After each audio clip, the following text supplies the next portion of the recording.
So onto our topic for this evening.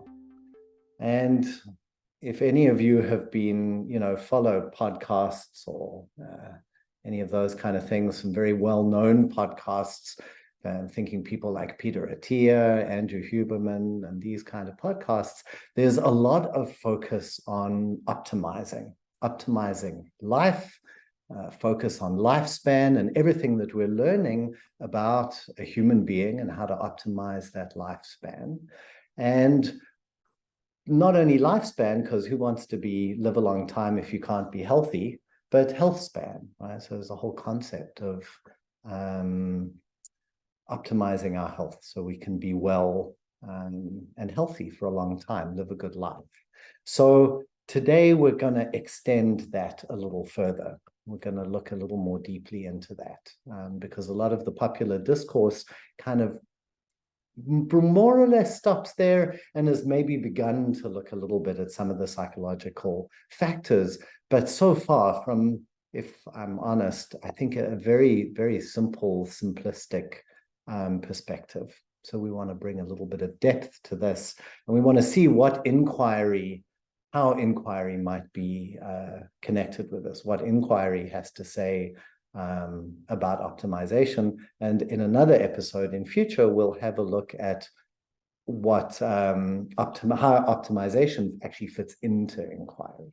So we're going to do it from two angles. So we'll begin, as we usually do, with just a short practice.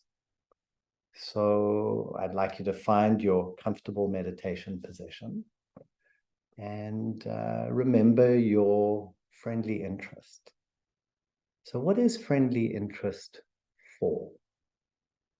As we turn towards ourselves, that movement of inquiry, you're turning towards yourself, you're getting in touch with your own experience.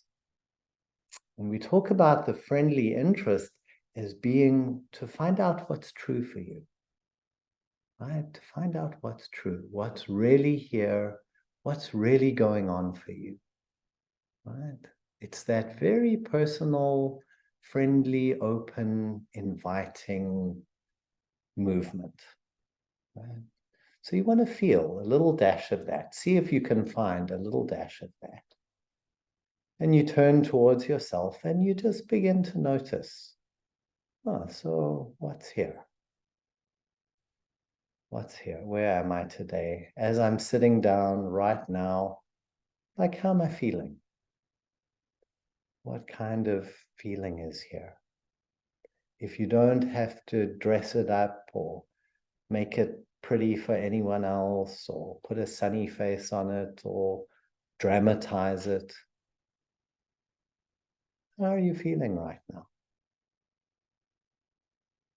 How is it to take a moment to really just get in touch with your feeling, find a word for it, acknowledge it?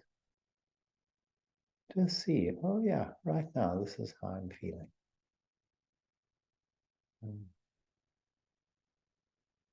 These are the kinds of feelings that have been around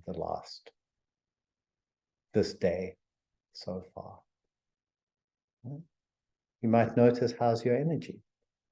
You feel energized, energetic, tired, exhausted, buzzing, vibrant. Just notice that. If you can just be honest about it.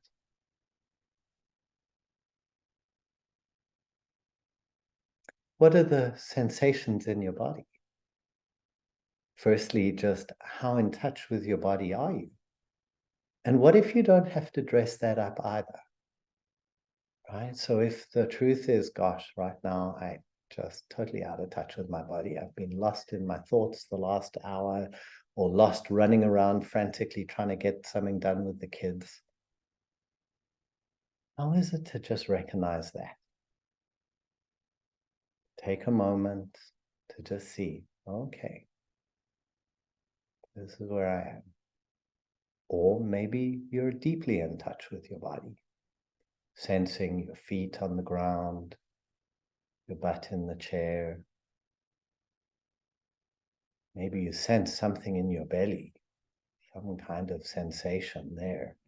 Not even sure if it's a physical sensation, but some kind of energy or bubbling or density, or some kind of flowing in your heart or openness in your head.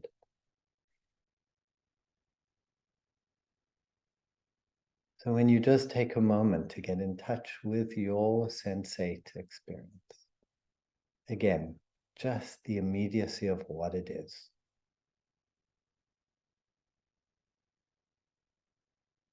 So you're sensing, you're feeling, and then notice your mind. Like, how is your mind? What's on your mind? There's something you're kind of thinking about or concerned about, or having judgments or opinions about.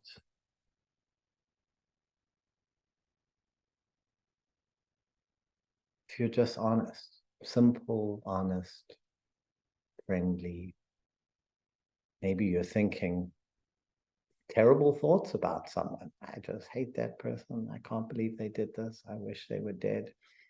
You know, how is it to just give that some space, to just acknowledge that?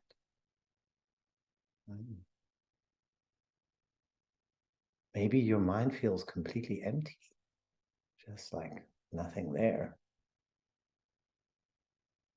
You're not sure whether you feel stupid or you feel like there's something might be wrong, or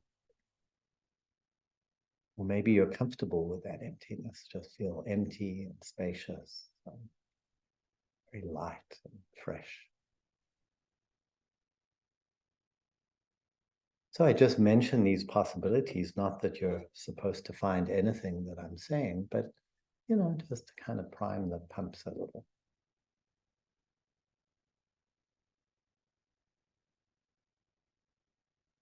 So you got a little more in touch with your experience. You've noticed a little more of what's here, what's true, and what's really true for you right now, where you're at in this moment. And I want you to notice, how is that? How does it affect you to do that? What's it like to make space for the truth? For this very ordinary, very immediate, perhaps extraordinary truth of your experience. Whether it's sublime and spiritual experience of being, of presence, or, some little ordinary, snarled up, slightly scratchy superego. Yeah. But just the truth.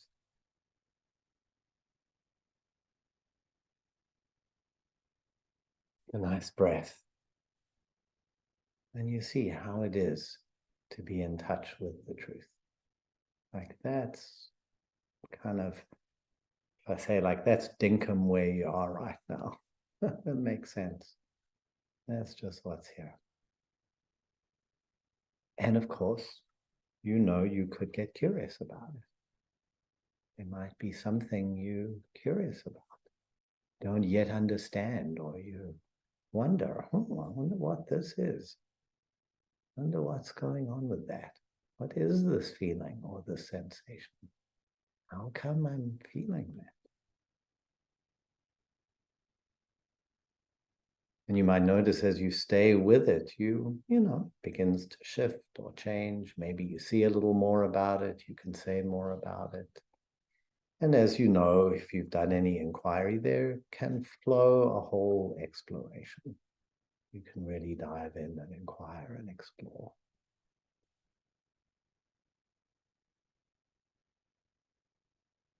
And we're not going to do that right away just yet. So you can let go of the exercise, come back to sensing your arms and legs. including that dimension of your experience. Consciously sensing your arms and legs. And then add listening, consciously listening to the sounds, opening to the soundscape. And then consciously looking. Let your eyes open, seeing the light and the room and everything in it. So you're sensing, looking, and listening.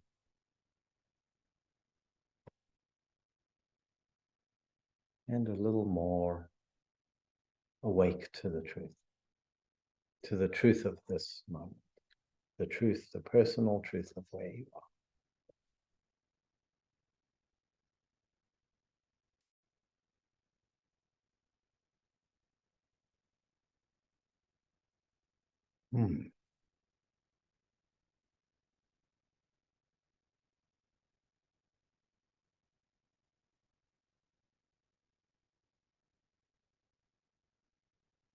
So optimizing. What is really optimizing? There is something important about, taking care of our health, taking care of our bodies. This is important, right? And it's kind of a step, a little bit of those Maslow's hierarchy, right?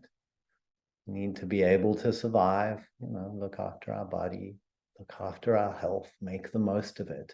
But if you got to the end of your life and all you'd achieved was to be in good health for all of your life, well, that might be a good thing.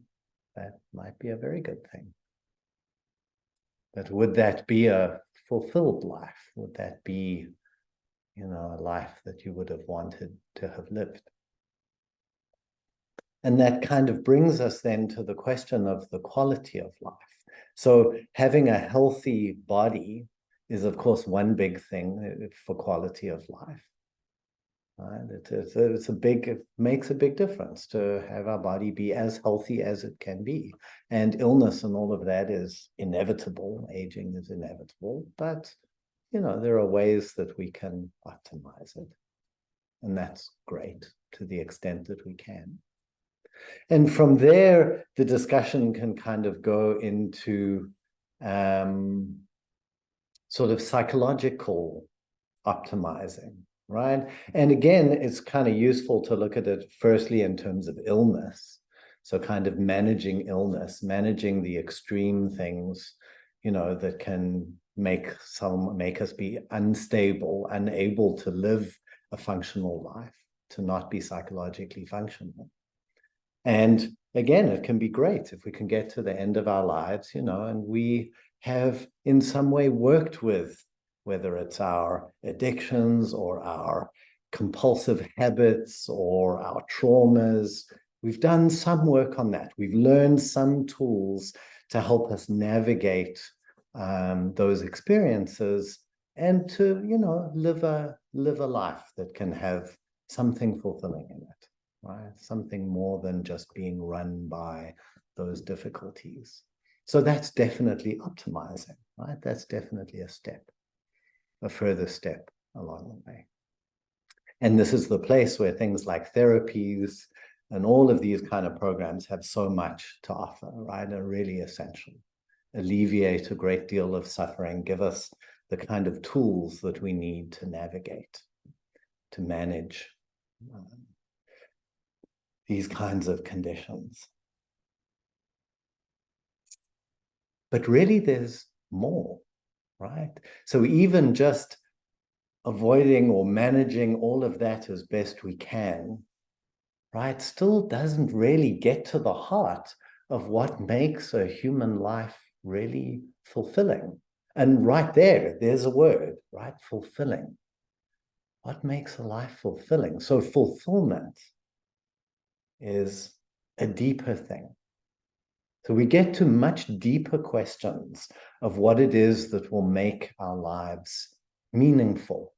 Another word, meaningful. Meaningful, fulfilling, authentic.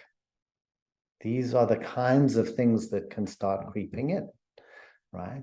And there are many different things that people look for. People think will give them the kind of life that they want. Joy, right? Joy. People want to be happy. People want to experience joy. There's all kinds of things about how to optimize your joy. Passion, right? Passion, another great thing. People think passion is great, right? Compassion, kindness, generosity. Some people really dedicate their lives to generosity, to giving. Kindness, to managing and helping to alleviate suffering, right? Helping to nurture what thrives, the thriving of human life and the world. So you see, there are actually many different things that one could look for in life. Peace, right? Many people, that's what they really want. They want some kind of peace.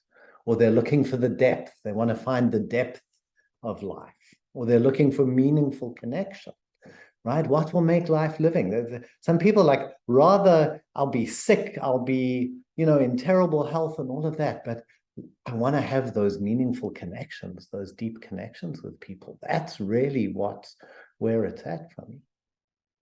Or freedom, another quality. Yeah, freedom. People want to experience freedom in all sorts of different ways. So you see, there's a whole plethora of different things we could look at, we could be interested in, we could go after, that will get closer to really optimizing our life than purely optimizing our health, optimizing our physical health, even optimizing our psychological health, or minimizing our psychological suffering. So many different qualities. So what do you do? What do you do? Do you try to make yourself as happy as possible? Yeah, you become I've lost the word, I can't think of it. Anyway, the people who thought that life was, just be as happy as you can, find as much pleasure as you can. Is that the way? Is it to be as loving and giving as you can? Is it to be as impeccable and right living and upright as you can? Right? These are all things that appeal to different people. To be as deep and authentic as you can. To be as objective and clear as you can.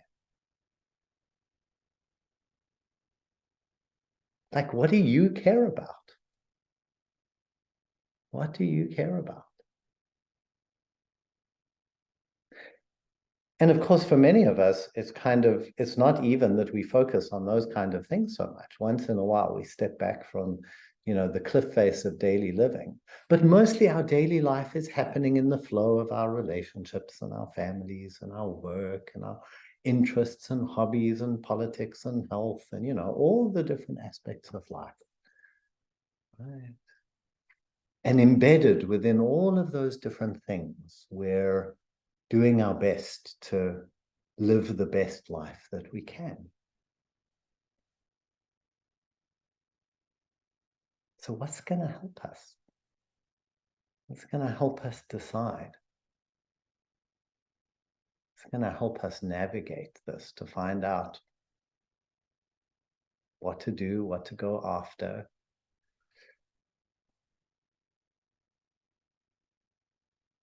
And the situation is even more complicated.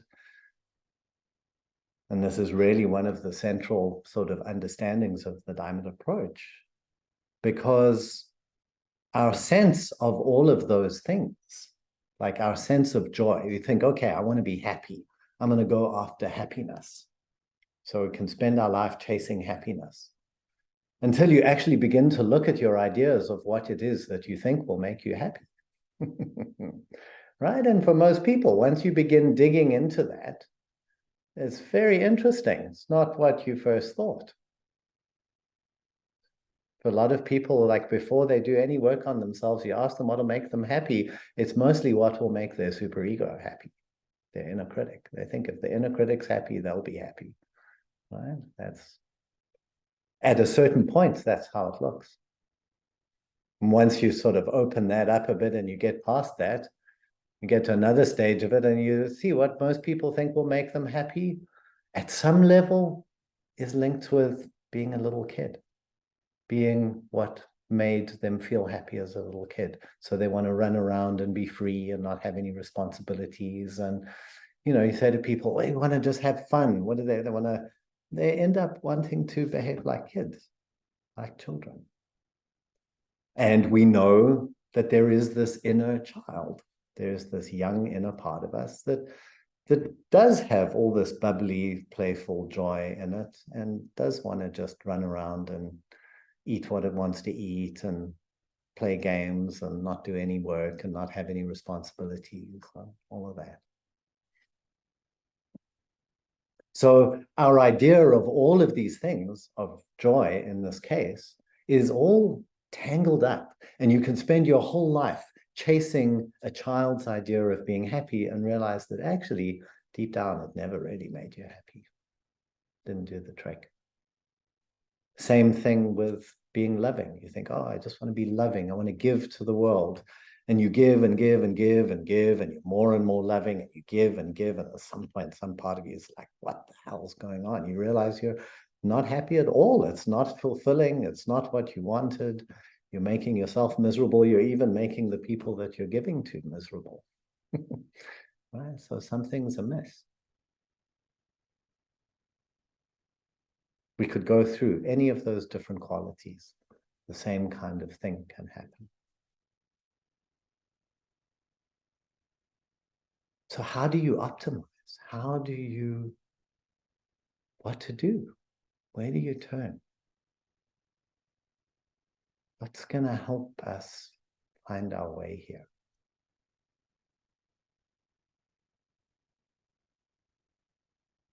And the answer, an answer that I put out for you to consider, not to believe, but to consider, is a very surprising answer. Because it's often the last place we think to really look. And the answer is in the truth. Is in the truth. So the truth, meaning just what we were looking at earlier, right? For those of you who were here in the very first few minutes, we did that little guided exercise, the truth. Like what's really going on for you? What's really true for you? Cultivating that sense, that interest in the truth, in what's actually true for you. If you don't have to dress it up or make it polite or make it fit anybody's standards, right? If you can actually just be with yourself and find out, well, what really is going on with this for me? Right? That is a piece of the puzzle. Because then if something really makes you happy, right, really brings you joy, you'll feel the truth of it. It'll be like, oh yeah, that's really true. This just really makes me happy, right? It's the truth of it that makes you happy. The fact that that is the truth for you personally. Right? If something is loving and you make a loving gesture, what will really make it loving is not the love per se. It is, but it is because it is coming from your actual love. Because that is, in that moment, the truth of your love. The truth, if you're just really honest. So when you're in a situation and you could do something loving, or you could do something that's really true, at a certain point, you may discover that the most loving thing is the truth, not the thing that's loving according to some or other standard.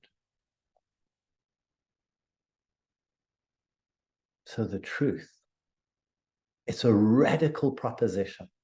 It is a radical proposition to contemplate that really the most interesting thing, the most powerful thing, the most transformational thing is just this truth of you, your actual personal truth.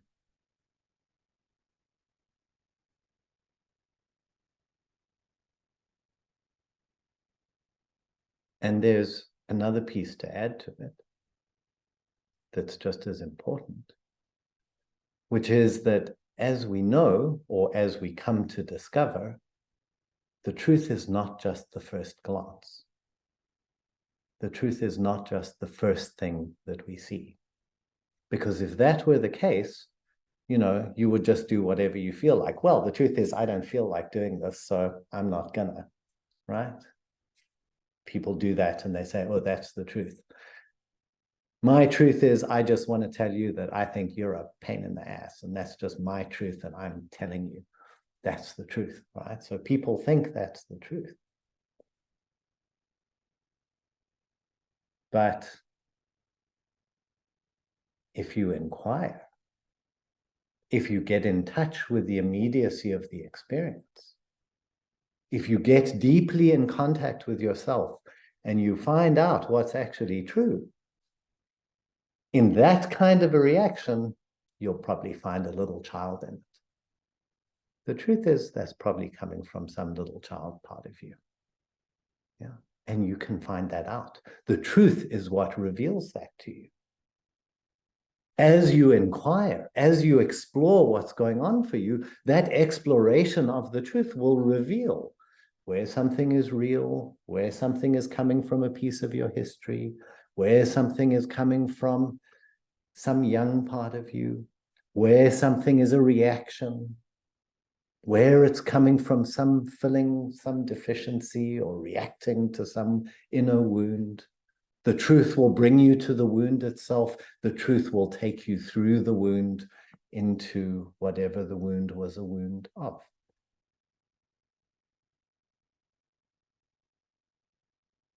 So the truth and the inquiry, the truth and the exploration of the truth, the unpacking of the truth, the diving into what's really there for you, and then exploring it to get to the heart of it, to get to what is actually true, to see what are the veils and the history and the superego and all the rest of it.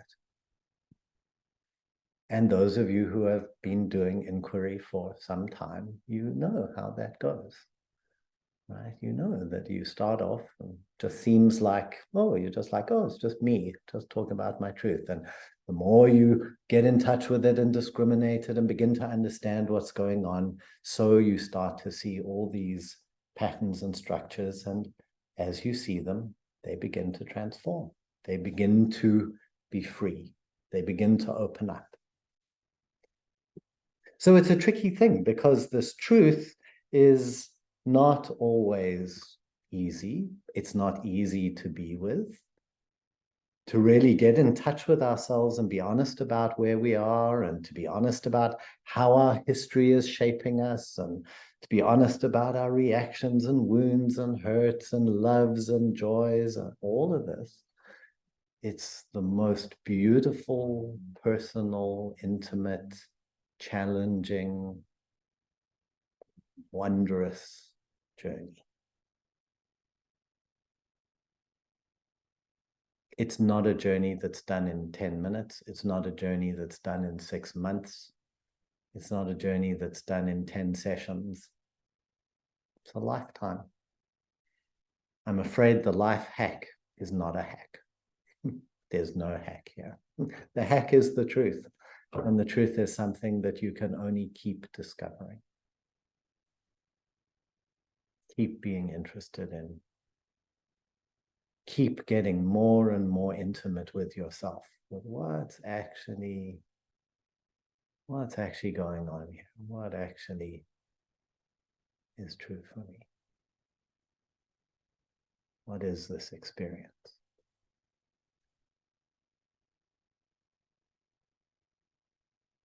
And so the truth, being with your truth, will lead you to joy when you need to go to joy. It will lead you to kindness when you need to go to kindness. It'll lead you to your brilliance when you need your brilliance.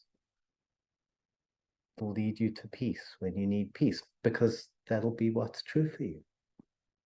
You see how it works. The truth, just because it is what's actually true for you, you'll be like, yeah, that's the thing.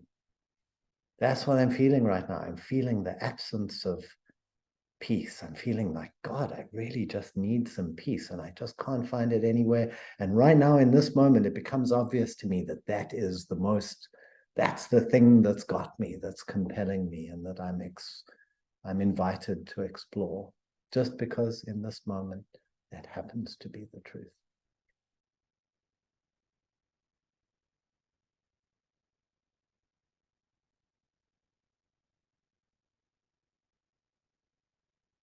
So if you say to all these optimizers, these life hack guys, these silicon bros, you say to them, no, you can't make a program out of it. Well, you can, but what you got to make a program out of is getting to know your truth. Your goals, the things you think you want, may or may not be actually true for you. You'll have to find out. Because only what's really true for you will make you truly happy, right? Will truly fulfill you, will make you feel like you have lived the life that is yours to live. It sounds so obvious, right? And yet,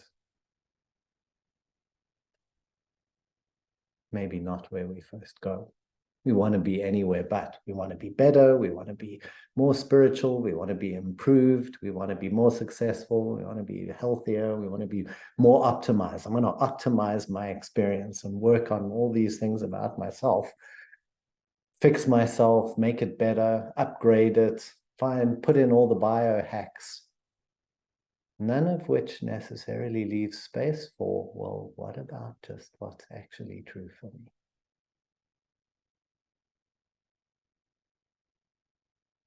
It's amazing.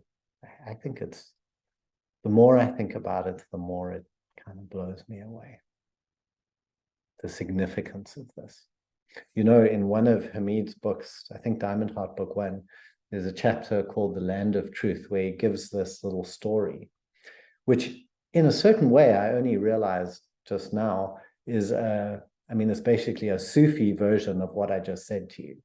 It's a kind of a parable that basically says the same thing, right? That rather than pursuing happiness, it's like if we pursue happiness, we'll waste our lives. But if you pursue the truth, then you will truly be happy. And, there'll be nice things, there'll be difficult things, things that you think will make you happy, things you think will make you miserable. But if it's all what's really true for you, then it doesn't matter. It's more than happiness. But it actually applies to everything. It applies to love, it applies to connection, it applies to freedom, it applies to authenticity, it applies to everything. That really the thing is the truth. So, I'm going to probably said enough. I'm going to have you do a little exercise. You're going to get into a breakout room in groups of 3. I want to remind you that everything that happens in the breakout room is confidential. So, and we don't record it. What's here is recorded. What happens in your breakout room is not recorded. And you'll each take just 5 minutes. Right? You'll each have 5 minutes. The other 2 people will be silent witnesses. They just sit there quietly and witness. And if it's your turn, you do the exercise for 5 minutes. And in your exercise, I want you to explore your relationship with the truth, as I've been talking about it now. Like, how do you feel about this truth? Do you think your own personal, honest truth, do you think that's the optimizing thing for you? Do you think it's something that you shouldn't trust or should be different? Can you see instances where allowing the truth, really landing with the truth, acknowledging the truth, realizing some truth or another has been really the best thing? Often see that actually in people's inquiry. They'll be sitting there and they're sitting with something painful and they finally go, oh, it's this, and I'm just in so much pain about it. And it's like, oh, even though it's painful, there is some relief in just acknowledging the truth of it, just making space for it. And in that, something begins to open.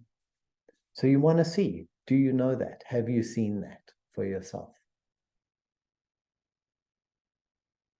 Are you beginning to trust your truth? Are you still far from it and dubious of it? And again, just want to be truthful about it. You don't have to say, oh yeah, I totally trust my truth. I think truth is the thing. No, you want to look for yourself and see. Maybe you're more still listening to your superego, like, oh, I think I got to be a good boy or a good girl and follow these rules and then everything is going to be okay. Or I think I got to do this and then everything's going to be okay. I'm really not sure about this truth thing.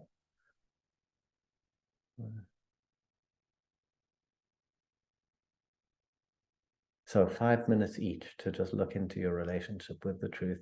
And yeah, let's leave it at that. Let's just see what you find. You want to look into how the truth is optimizing for you, how you see that. Okay, so groups of 3, breakout rooms. If you're not going to do the exercise, we hope you all will. If you're listening on, by the way, if you're listening to this on YouTube, because a lot of people listen to it afterwards, if you are listening to it afterwards on YouTube, I really suggest you give yourself 5-10 minutes and do the exercise anyway before continuing with the recording. So it's really great to let yourself get a practical taste of it. So you can type it out or you can read it, speak it out, whichever you like. Okie dokie. Groups of 3, if you're not going to do the exercise, please drop off and then rejoin us in 15 minutes. And Mike, have you got that? Almost there. Almost there. Great. Thanks. Okay. Oh, actually, I want to add one thing to it. So take, Of course. I think we got 10. So each take 5 minutes to look at the truth, right? And then have a 5-minute discussion. And in the discussion, you don't want to be commenting on each other's processes or, anything like that, but just discuss together. How has it been to look at the truth, right? What are you learning? What are you discovering sitting together? So you have a little discussion about the truth. Okay, the truth and inquiry. So it'll be 5 minutes each, plus another 5 minutes, total of 20 minutes, right? And we'll add 5 minutes for coming and going. So that gives us 25 minutes. And we'll be back. We'll start back in the room sharp at 25 minutes from now, basically.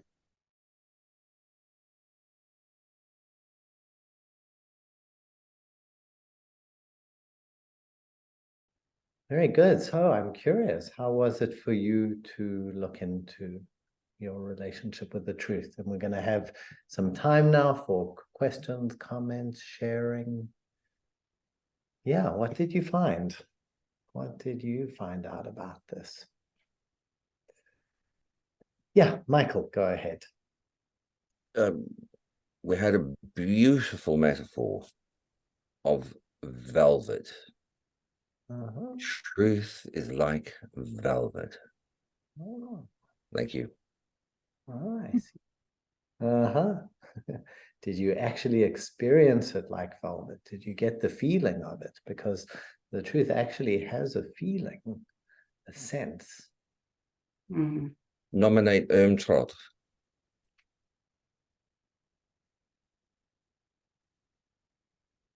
Trot, you want to say something? Michael has passed the baton to you. Yeah, he passed back. It felt as if, because I felt in awe of the truth, because the truth is like wow, it's like a mystery, Mhm. and it felt. I've never ever had that with explaining anything in the past, but this time it felt like velvet. Velvet truth. Eh? It's like Mysterious velvet the, truth. the softness, and maybe the truth wants us to become like velvet. Uh-huh. Yeah, I'm not quite sure. That was quite a new experience for me. Right. So something about the velvetiness you could really feel, you could sense. Yeah, And it felt connected specifically with the sense of truth. yeah. And it was quite the whole exercise was a wow exercise, because to actually encounter truth as truth, which I've never before. I've just taken it for granted. This time round, it's like, wow, this is different altogether. There was a totally, even my heart started to beat, and talking about it now, I can feel my heart, you know, yeah, I think I need more time to digest this. It was a totally new experience. Beautiful. Beautiful. Yeah. Yeah. Good to really give yourself time just to Yes. Yeah, I need that. and be intimate with what happened and Yeah. rising, let yourself feel it and kind of narrow Yeah. and get to know it. Yeah, and feeling in awe. I just felt at awe with it, Beautiful. because it's just, and where does it come from? Right. Yeah. That's also a question asked in our group. Where does it actually come from? But maybe that's maybe that's the next session. I don't know. Yeah. How can you tell? How do you feel and tell the truth? Where does it come from? Where does it come from? Where? Wow, it's like it's a mystery. It's a mystery for me. The whole truth exercise was a mystery. Yeah. Thank you. Yeah, you're very welcome. Thank you for sharing with us. Yeah, Beth, go ahead. I have two comments. One is, I didn't really know what today's topic was in advance. And so when you brought up Peter Attia, I just sort of chuckled, because I have this friend who just thinks of his book as like the Bible, and everything she can possibly do so that she's not going to get old and die. And how that is so not what I am gravitated to. I'm so gravitated to this work and to truth. So something I'd like to share is, as an example of what you're talking about, is yesterday I took my 4-year-old neighbor to swim class, and there was this very attractive, quite beautiful young woman who had 4 children, and you would never in a million years even think she had ever been pregnant.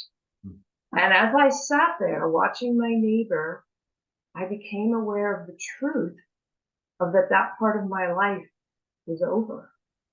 You know, that my aging body and the grief, and just being with that would not be something I would have been capable of or even aware of prior to the Diamond Approach work, even though I have been steeped in work my whole life. And so your point in today's topic is just so right on, that like, yeah, I could have the greatest, healthiest body in the world, right?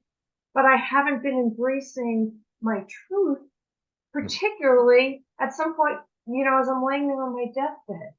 Right. So I think this topic is like rich. And thank you. Yeah, you're so welcome. Thanks for sharing that, Beth. It's so fundamental. It always made an impression of me.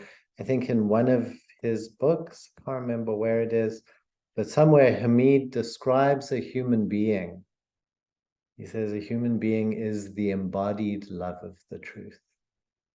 Like, that is so profound, right? That what we really are, when we are what we can be, we're this living love of the truth. Right? That love of what is most authentic and most real and most true, whatever that may be. Yeah, beautiful. Thank you.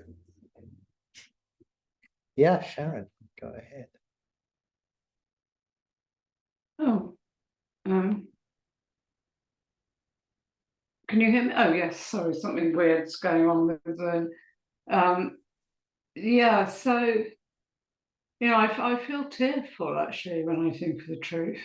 There's a sort of movement, I feel moved, which, as you know, keeps happening, but I feel moved. And actually, there's part, earlier today I was having a massage and I was lying there and I could feel, because there's a part of me that anticipates the leaving of myself and buying into somebody else's truth or trying to sort of distort my truth in some way in favor of another. And the mental image was like of my inner child starting to cry at the idea of that happening. And just as it feels, velvet's good. Mine felt more like a kind of river, like a river of truth. A river of truth. Within me, like a kind of... In your heart there, hey? Yeah, like a kind of opening, yes, flowing river of truth that actually, I have in the past really, self-deception is one of my things, in my past things. And, I was so untruthful, I couldn't even walk. When I first came to the Diamond approach, whenever it was, I thought there was something wrong with my heart. I thought there was, I was having a heart seizure or something. I was going to have a heart attack. I couldn't even make it to the shop at the end of my road. And that because I had persistently denied the truth. Right. That's a kind of interesting that you say that our relationship with the truth and the way we're able to be with it or what we do with it, like that actually can very literally feed through into our health and, For sure, and I haven't, I had lots of checks on my heart, nothing wrong with my heart. And actually all the heart stuff has stopped, Right. But in fact, my doctor said I would be incredibly pleased if I had a heart like yours. So great. And so, but it's extraordinary, the effect of going against yourself, persistently going against yourself and deceiving yourself about something. It's happened to me in smaller ways in work situations where I've just known, and it was really wonderful what somebody else said about Wedzik. It comes from my conscious. There's a conscience within me, a part of me that just knows the truth. Yes, right. And so and what you're saying is, that's the common thing, right? We do go against our truth and we do distort our truth. And there were for most of us, very good reasons that we learned to do that, right? That we had to do that as developmentally and as children. And we have to come to terms with the truth of that too, right? So to see that and to understand that and to, you know, be with these young parts of ourselves that, you know, will choose love and connection over truth because they just want to be with, you know, a little kid wants to be with mom, for example. They don't care about the truth at some point. They just want to need to be looked after. So we have to go through all of these things. It's true. The journey to the truth is, you know, and it does mean working with all of that. And those things are not bad things. They're also just part of the truth that we work through and we get in touch with and digest. And as you see, as we do that, it changes. It opens up. There's just one, you know, there's the thing with fear we were talking about, and the thing about fear, you know, are you just scared of something, you know, that might be new or something that reminds you of something that might have happened before and therefore you're projecting something onto it or whatever. So sometimes it's difficult to know whether this is the truth or whether you're just being triggered. Sure. But as you sit with it in time, you come able to tell. Yeah, that's true, actually. You know, you can tell when you're being triggered, when you're having a reaction. The more skilled you become in your inquiry, then getting in touch with yourself, the more you can recognize where you're coming from. That's the whole point. Oh, actually, I am coming from some part of myself that feels young. I am coming from some reactive part of myself. You can tell that. So that truth then kind of keeps guiding you. Yeah, that's true. That's true as well. Yes. Yeah, lovely. Thanks, Sharon. Thanks. Yeah, Giles, go ahead. Hi, Dom. Yeah, I was through the inquiry and the discussion.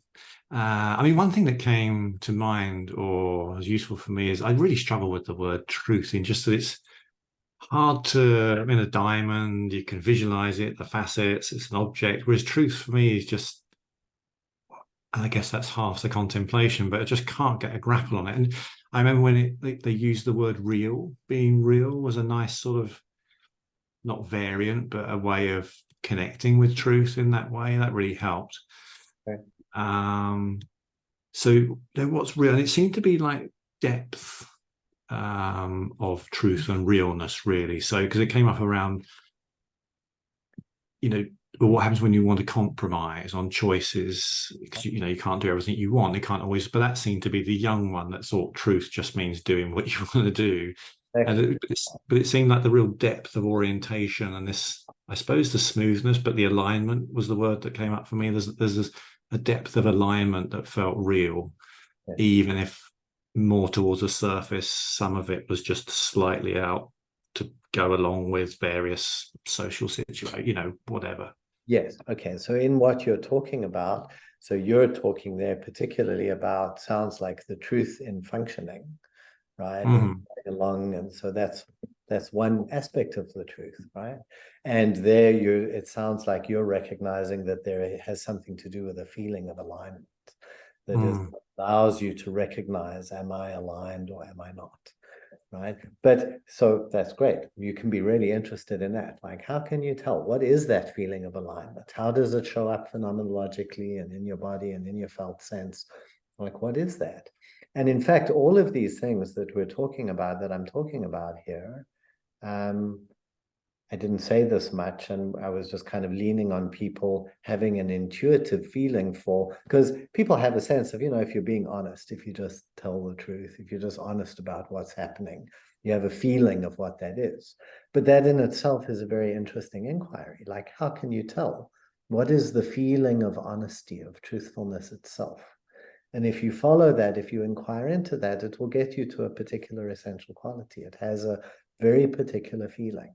Right? Truth has its own very characteristic, like just like love, just like joy, just like compassion, there's truth, right? It has a very, very particular feeling. And realness actually has a a very particular feeling is a different feeling, right? When you feel something is real, right? It has a certain, you just sense the realness of it. That has a particular thing. And you can sense the realness, you can sense the truth.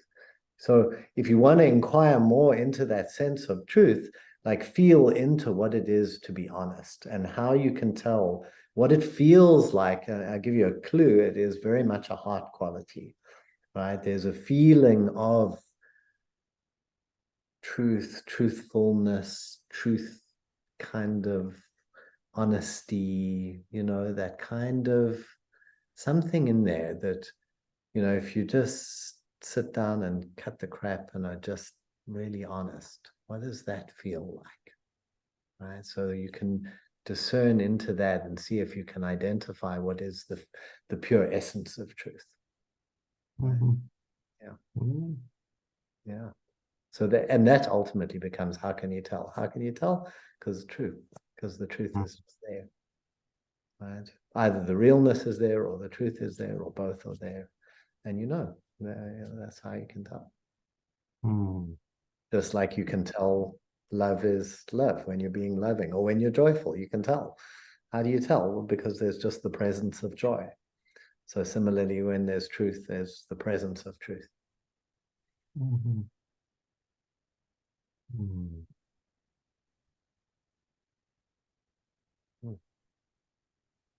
Yeah, I'll sit with it, yeah, and get a sense of that sense of feeling of truth, I think. Yeah, see what it. Yeah. Thank you, Tom. Yeah, you're welcome. You're welcome. And Emily.